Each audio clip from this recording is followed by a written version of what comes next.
Përshëndetje, kemi këtu me parashimin e datës 25 korrik të 2026. Barazohet kjo ditë me 2025-ën të datës 25 korrik. Po mirë, ku çfarë? Ku bazohesh, Jorgo? Në këndet që bëjmë planetet dhe mundësit, sepse nuk është thjesht që bëj një parashikim dhe kjo është ajo çka neve themi dhe çka neve rregullojmë, startojmë për gjëra që neve duhet bëjmë.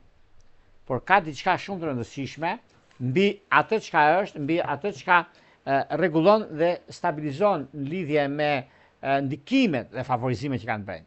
Por gjithsesi, kjo periudhë është periudhë komplikimesh në një farë mënyre, në anën tjetër është zgjimi, ajo që neve duhet bëjmë.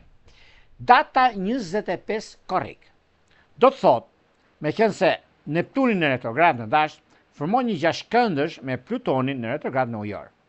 Kjo do të thotë një kënd që ka fuqinë, ka shpirtin, transformimin. Ky nuk është një kënd i përditshëm, i lehtë apo sipërfaqësor. Ai punon në nivele të brendshme, psikologjike, kolektive dhe karmike, déjà vu. Do të kuptojmë arsyen.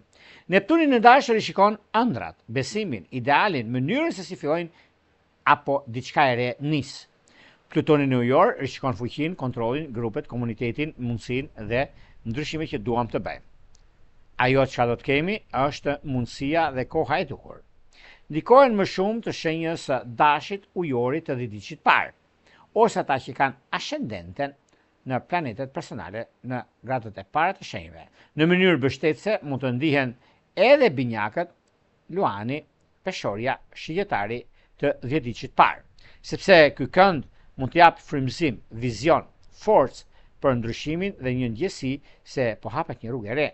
Demi, Akrepi dhe Luani mund të ndjejnë më intensivisht për shkak të Plutonit në ujor, sidomos nëse kanë pika të rëndësishme në gradat e tyre. Dita është shumë e mirë për ndikime, reflektime dhe mundësi të arta që vijnë. Ajo që do të keni mundësinë që juve të nisni ose të bëni diçka të jetë pa zhurmë, do ishte ideale, do ishte perfektja. Është ditë e mirë për të punuar. Në ndikimin më të madh, pa të kuptuar të tjerë se çfarë po bëni. Sepse kjo është një diçka shumë e madhe dhe tepër pozitive. Dhe nëse është gjithashtu ditë e mirë edhe për të punuar në vizion afatgjatë dhe për të ndjerë se ku do të duhet të shkojmë më tej. Në fushën sentimentale, dita mund të sjellë ndjenja shumë të thella, por jo të domosdoshmërisht të thjeshta. Mund të keni apo mund të ketë intuit fort për një person, por duhet të dallojmë intuitën nga fantazia.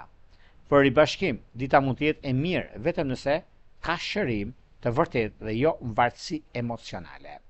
Për financat, nuk është dita praktike ose diçka që do të bëjmë, ose kemi kuptuar që kemi humbur kontrollin, ose duhet të ndryshojmë qasjen.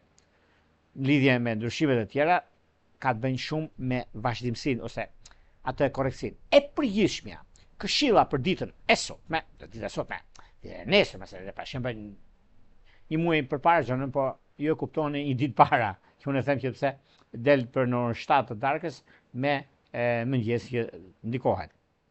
Do të thotë që